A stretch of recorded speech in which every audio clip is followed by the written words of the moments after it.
Kirat paced her small living room, the phone clutched in her hand. Another week had passed, another promise of a call, another excuse. A knot of anxiety tightened in her stomach. She hadn't seen him, not truly, in what felt like an eternity. Her romantic partner, Bobby, was a phantom, a voice, a collection of words on a screen. The agitation was a familiar, unwelcome guest, growing louder with each passing day. It had started years ago, around 2009. A Facebook notification, a name from her past. Bobby, a distant cousin she hadn't seen since childhood. His profile was a whirlwind of polished images, a handsome, sophisticated man, a successful cardiologist, a glamorous life, far removed from her own. Their initial exchanges were light, catching up on forgotten years. But soon, the conversation drifted away from Facebook, moving to an anonymous messaging app called Flirtberry. It was there that Bobby truly came alive. He was charming, witty, and intensely interested in her. Kirat found herself falling, quickly and deeply, into an entirely online and phone-based romance. It was exhilarating, a whirlwind of emotions she hadn't known she was missing. Every message felt like a warm embrace, every word a confirmation of his deep affection. Yet, a shadow lingered. Despite their deep connection, a physical meeting remained elusive. He always had a reason, a perfectly plausible explanation. Demanding shifts at a hospital in Essex, then a relocation to Manchester. The relentless pressure of a cardiologist's life. Kirat accepted each explanation. The excuses grew more dramatic. One day, a frantic message arrived. Bobby had suffered a severe heart attack. This grave event explained his sudden weakness and hoarseness on calls, and it cemented Kirat's role as his devoted caregiver, albeit from a distance. Kirat poured all her emotional energy into nurturing him back to health.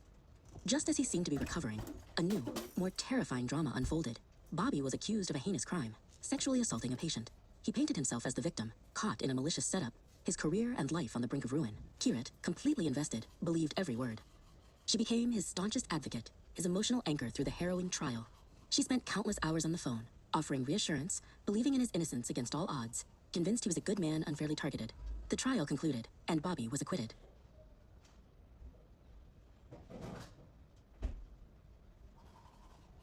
But the danger wasn't over. He claimed the real criminals were now after him, forcing him into a witness protection program. This, he explained, was why he still couldn't meet her, why their connection had to remain a secret, why his life was shrouded in such profound mystery.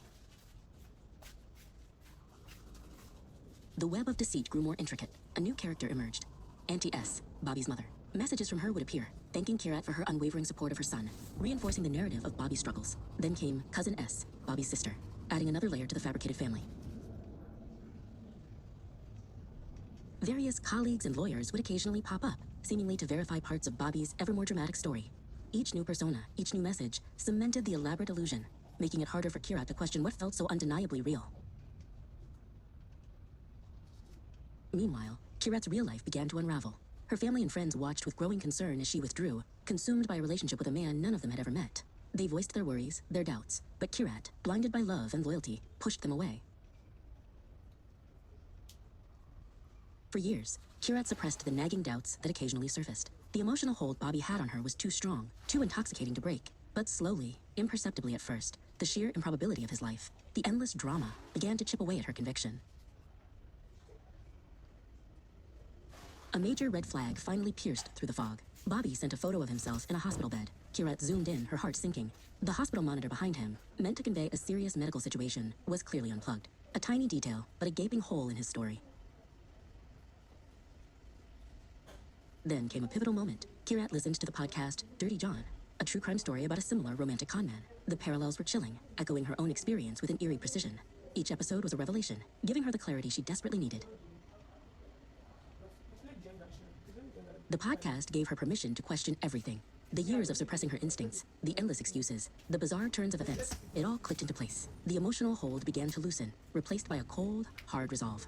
Kirat decided she would investigate herself. She had a phone number, one Bobby had used. With trembling fingers, she performed a reverse search. The results were shocking, a punch to her gut. The number wasn't linked to a successful cardiologist named Bobby. It was linked to profiles belonging to a woman.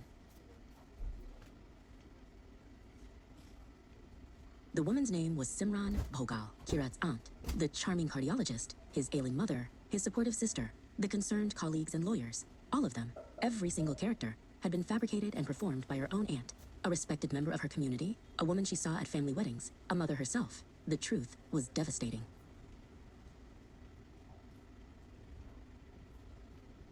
When confronted, Simran first denied it, then vaguely admitted to it, blaming boredom and a troubled marriage. The motive remained unclear, but it seemed to be a complex mix of jealousy and a desire to control Kirat's life. Kirat felt a deep sense of betrayal, describing the experience as a psychological rape, having lost 10 years of her life to the deception. The trauma led to severe anxiety, depression, and PTSD, shattering her trust in everyone. Kirat took her case to the police.